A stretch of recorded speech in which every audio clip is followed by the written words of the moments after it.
All right, don't answer this out loud, but how many of you guys just have ever felt really uncomfortable when you're walking through your school hallways?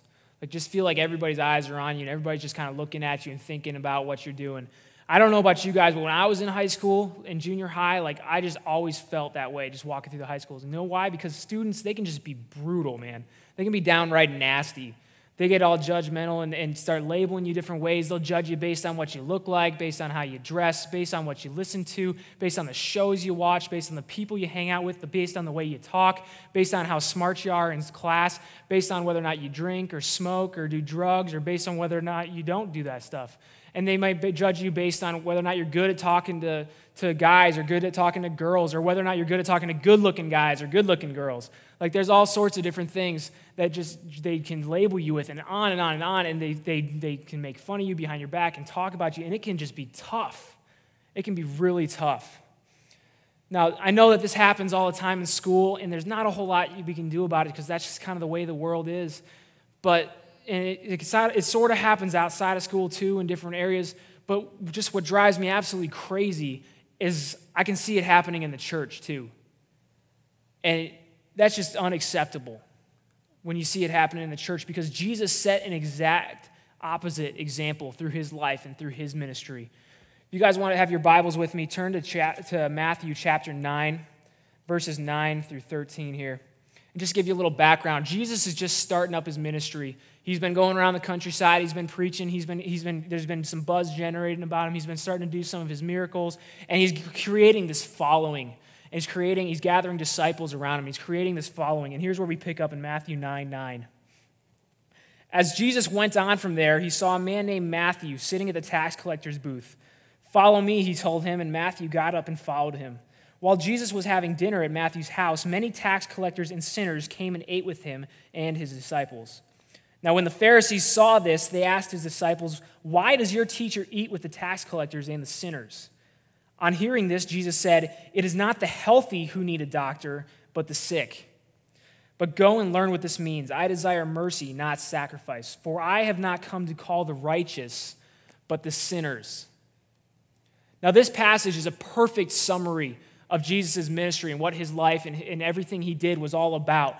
You see, Jesus, he lived with these outcasts. He died for these outcasts. And he came around and gathered people like Matthew, who was just a tax collector, one of the most despised people in all of Jerusalem, because they were considered traitors because they were working for the Roman government, and they were extorting money out of the people to put in their own pockets above what the Romans required. And Jesus he brought these people around him, and the Pharisees, the religious leaders of the day, they were upset. They didn't like it at all. And they came to Jesus and they said, "Hey, man, why are you hanging out with these people? You're supposed to be this great teacher. You're supposed to be this rabbi. You're traveling on the country. There's a lot of stuff going on about you, about miracles and all this stuff. Yet you're hanging out with these sinners, these outcasts, these horrible people that we would never even consider associating with." And Jesus gives them the most practical answer in all the Bible, just the most common sense statement. He says, "Hey guys, it's not the healthy that need the doctors, it's the sick." All right? Jesus didn't come to help the saints. He came to help the sinners. Jesus came so he could heal the broken lives and forgive the sins of the people. And he died on that cross so that he could wipe everything clean in God's sight, so that you could be considered holy and blameless. I mean, what good would it be if a great surgeon was in the ER and he was going to different rooms, and he was just taking care of all the people with stuffy noses and just itchy eyes and sore throats, when there's guys in the next room who's like the gunshot wound, or there's somebody in the next room who's in a car accident? I mean, can you imagine that if a surgeon was just walking around helping all the people with the minor issues? And Jesus is the same way. Jesus has a cure for this disease we have called sin. And Jesus wants to just wipe that clean. He wants to be that doctor who just cures it all. But he's not here to help the people who are already good and righteous. Yeah, I mean, he wants to help you get a better relationship with Jesus if you're already, believing in God and all that. But Jesus' main focus when his time on earth was bringing those people who were just broken and just desperately in need of God and didn't even know it. Now, he did all this just so that God would see you as pure and clean. And do you guys know why most people are afraid of coming to church? A lot of people are afraid to come to church just because they don't want to be judged by other people. It's similar to the way that we can maybe not want to go to school the next day because we're afraid that people are going to make fun of us, or we're afraid that people are going to look at us funny or see different things going on. And people, they're afraid to come to church because they don't want to be judged, because people will notice that they haven't been there week in and week out. And people will notice that they haven't been, the best to people in their life. And they're afraid that people will judge them. And they have reason for that, because a lot of the time they do get judged. A lot of the time they do feel uncomfortable because we make them feel uncomfortable. And that's just crazy. That's not the way the church was supposed to be. Now, when I was in high school, I was a sophomore in high school. There's this kid named Dan.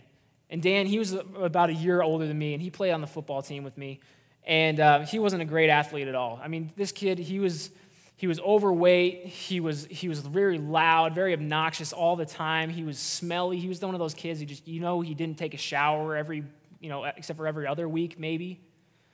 And he was just this guy. He was the kind of guy who wasn't very smart. He wasn't very intelligent. He wasn't very likable, because he just talked all the time about how good he was, about how he just bragged like he had something, like some sort of ego, like he had something to say, like how great he was at sports all the time, and how the city he used to live in, he was like the star athlete, and how he got all the girls everywhere. And he would just constantly be making up these stories, and everybody know he was just full of it. And so, as you can tell, like, people they just didn't like him, and they made fun of him behind his back, and they made fun of him to his face, and they made fun of him when he talked, because he kind of had a little bit of a speech impediment. And this kid was just that guy in school where just everybody just bags on him all the time. And now, I was on the football team with him, and I remember my pastor, he just kept, giving these sermons about how we need to treat people like Jesus, like Jesus treats them, and how we need to see people like Jesus sees them. And so, it kind of really laid it on my heart, like, I just need to try to be nice to this guy. And now I didn't go invite him out to hang out with me and my friends. We didn't go to movies or anything together, and we didn't do, I didn't go really out of my way or anything, but just when I was around him, I just tried to smile and be nice to him. I didn't make fun of him. When other people were making fun of him, I tried to just kind of break it up or just really not participate in it. And just one day, me and Dan, we were in the same math class. And he was sitting in a row in front of me. He was sitting a seat ahead of me. And he reaches over and he passes me a note. And we're right in the middle of math class, and everybody's, trying to pretend they're taking notes and paying attention, and some of them are half sleeping. And I get this note, and I open it up. And on it says, "I think I'm going to kill myself because everybody hates me." And me, I just panicked. Like, my face was just white, and I just didn't know what to do. I'm sweating bullets. I didn't know what was going on. I didn't know what to say to him. I'm like, oh my gosh, God, what do I say to this guy? So I started writing back, "Oh, don't kill yourself. Why would you want to do that? Don't give up. Don't throw your life away. People love you. People care about you. Is there anything I can do? What's going on?" And I sent him these notes, and we're passing notes back and forth throughout class. And I finally get him to agree to, come with me and meet my youth pastor the next day. And so, I set up with my youth pastor that night, and after school the next day, I arranged so me and Dan could meet together with the pastor.